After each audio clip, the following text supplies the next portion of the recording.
Hey, what's up everyone? Welcome to your 15-minute mobility snack. Today we're going to be talking about overhead position. Now, this overhead position can relate to anything. We're going to focus specifically on steel mace as that's our current theme, but we think about these movements and we think about these positions as it pertains to maybe a tennis serve, maybe overhead in volleyball. All of those positions require you to absorb and create force. So going to these positions and finding out what you have is going to be important. Now, we've done some posts in the past to show self-assessment in the overhead position. You can check out our YouTube. We have some videos there where we talk about overhead range of motion and ways to quickly self-assess. Today, we're going to jump right into some movements here, and we're going to start out with our cars. We're going to start out with cars from the prone position, so we're going to be on our stomach. All right, so now if you've assessed yourself and you know that you don't have overhead range of motion or that you steal from your spine in order to create that overhead range of motion, this is going to be an interesting one because we're going to create a block here. So the block is going to be the ground or the floor, and that's going to block your spine from doing a lot of activity. So we're going to tuck the hips under here. We're going to keep our hand down on the floor. Rest our forehead there. Sniff some air into the abdomen. Squeeze the glutes gently, and then first movement is going to be lifting off, and then we're going to internally rotate to turn the thumb towards the floor. Begin to sweep around, extend, come back into internal rotation here with our palm next to our thigh. You're going to extend back. Once you run out of space there, we're going to externally rotate, sweep around, bring it all the way back up to flexion, and then slowly drop our arm down. Now, you notice that a part of our car has been taken out there. That's all the stuff that goes on in the front of the body. Also, you may have noticed that there's a limitation in the range of motion of your car because now you cannot steal from the spine, so your car may be a little bit smaller than it normally would be, and that's all right. Okay, we're going to do one more rep and then we'll switch to the other side. So, once again, lifting off, sniff some air into the abdomen, squeeze the glutes. We're going to lift off, internally rotate, point the thumb down towards the floor, sweep around into extension. Drop the hand along the side. You're in internal rotation here. Pinky is down. Extend back. Once you run out of space, externally rotate. Turn that bicep to face outward. Sweep around until you're right next to the ear again. Drop down and relax. Cool. Let's switch sides.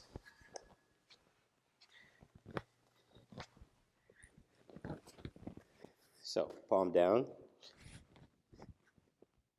other arm out straight, sniff some air into the abdomen, squeeze the glutes, press the belt buckle down against the floor, elevate and lift off, internally rotate, sweep around, extend, oh there was a little pop, all the way back down, pinky is on the floor, extend, run out of space, externally rotate, sweep around, drop down, elevate, internally rotate, sweep around, bring the hand down next to the pocket, extend, externally rotate, sweep around, slowly lower down to the floor. Good.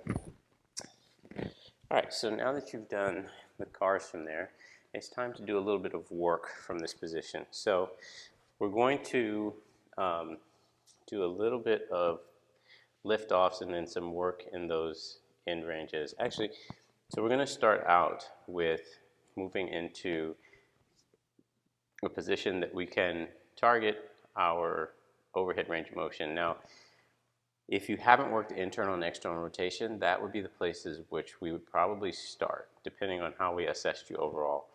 But since we're not doing that assessment here today and we're focused more on the linear movement, we just go through this linear movement as a part of our snack. So you're gonna come into a child's pose. So I'm gonna have you here, and I'm gonna have you bring your arms straight out. And so instead of normally our palms would be down in child's pose, we're gonna have our pinkies down on the ground. And we're gonna slowly drop our hips. Let's drop our hips back and our forehead down. And we're gonna feel what we feel here. Move around, shift from left to right. See if there's any deepening of the stretch. Do you feel more of a stretch on one side than the other? Take note of that. Let's shift a little bit to your left. Shift a little bit to your right. Goal is to keep the elbows straight here. Okay, so from here, we're going to slowly just start to put a little bit of, or we're going to spend 2 minutes actually just breathing into this stretch. So inhale, 4 count, exhale, inhale, exhale.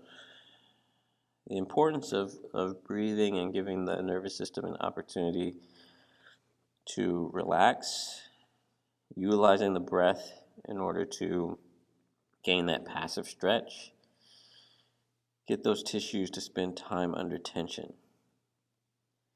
One of the things that we don't often recognize or observe about stretching passively is that it's still a contraction. Your muscle fibers are actually still doing work here, so it's still a sort of contraction. And before we start adding force at length to these tissues, we want those tissues to understand and get an opportunity to experience that length first. We want the nervous system to grant you access. We want the nervous system to be okay there. And we want to progressively load. We don't want to just go straight in and start hammering away. Because remember, we don't spend a lot of time in these positions as is. And so if we're not commonly in these spaces, that means that the tissue is generally not going to be ready for any additional forces there. So we want to be careful and cautious, and we want to enter this process slowly. And as you think about this, as you're doing things like steel mace swings or whatever, we're asking the tissues to load forces at length and in positions that we don't spend a lot of time strengthening or absorbing forces. And we're asking them to do that for reps ballistically. So you're just asking for potential issues to crop up over time. If you spend more time working here, then you lower the chances and lower the risk of doing damage or having potential injury. All right. So we're going to slowly begin to utilize the stuff on the front side of our joint. That's the stuff under the armpit. It's the stuff that you'll feel from the triceps all the way through the lats, armpit area. And we're going to slowly begin to imagine that we have a scale. I pour coffee. I do 1 cup of coffee at a time, so I use a scale that tells me grams, and I want that scale to go up 1 gram at a time. So imagine just going up 1 gram at a time, and we're just going to go to 30. So if we had 100 grams total we wanted to do, we're just going to go to 30. So think of that in effort levels. So we're going to ramp that up over the next 15 seconds. So that's about 2 grams per second. Every 14, 13, 12, 11, 10, 9, 8, 7, 6, 5, 4, 3, 2, and hold it there for another 15. Hold it at that 30%. 10, 9, 8, 7, 6, 5, 4, 3, 2, and slowly relax. Good. Okay, we're going to ramp up again. Take a couple breaths. Ready? So driving down into the floor, making that scale heavy over the next 15 seconds. 10 seconds left. 9, 8, 7, 6, 5, 4, 3, 2, 1. Slowly relax. Good. Taking the breath. We're going to drive those feet down a little bit, sniff a little bit of air into the abdomen, and begin to ramp up one last time, pulling into the floor, making the arms heavy. 10, 9, 8, 7, 6, 5, 4, 3, 2. Hold it there at that tension for 15 seconds. 10, 9, 8, 7, 6, 5, 4, 3, 2, and 1. Good. Slowly relax. We're going to slowly come up out of this position. Good. All right, I'm going to come down to the floor. So down onto our stomachs.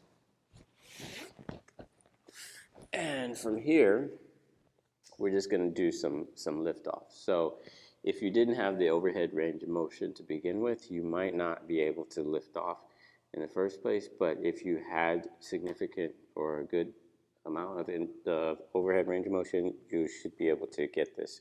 Okay, now what I don't want is for the arms to be out to the side. What I also don't want is for the elbows to bend. So I want the arms straight up overhead, thumbs up towards the ceiling. Head down onto the floor, sniff some air into the abdomen, squeeze the glutes, and lift. Hold.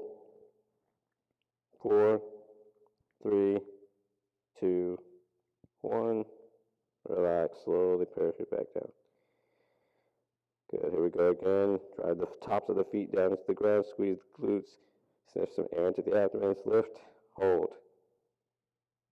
9, 8, 7, 6, 5, 4, 3, 2, 1. Parachute back down. Good.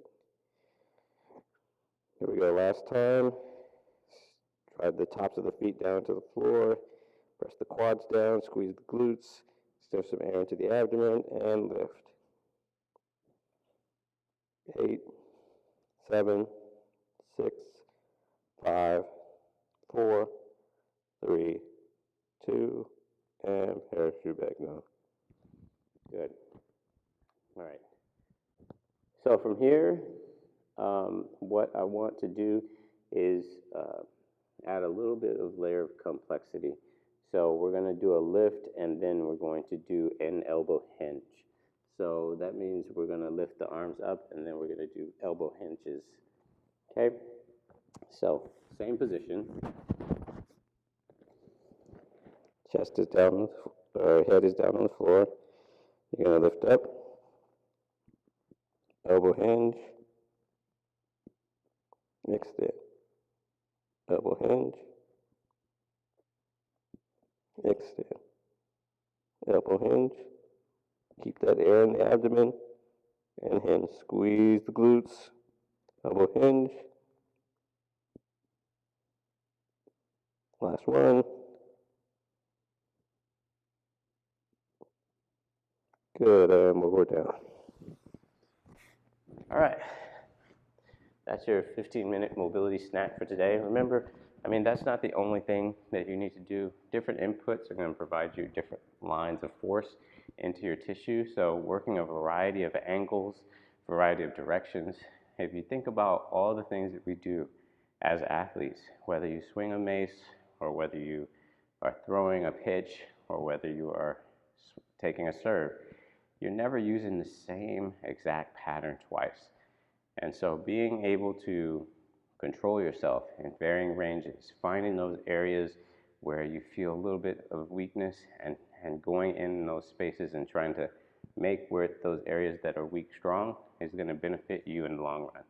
So give this a try. Let me know how it goes in the comments below, and thanks for watching. Upgrade your shit.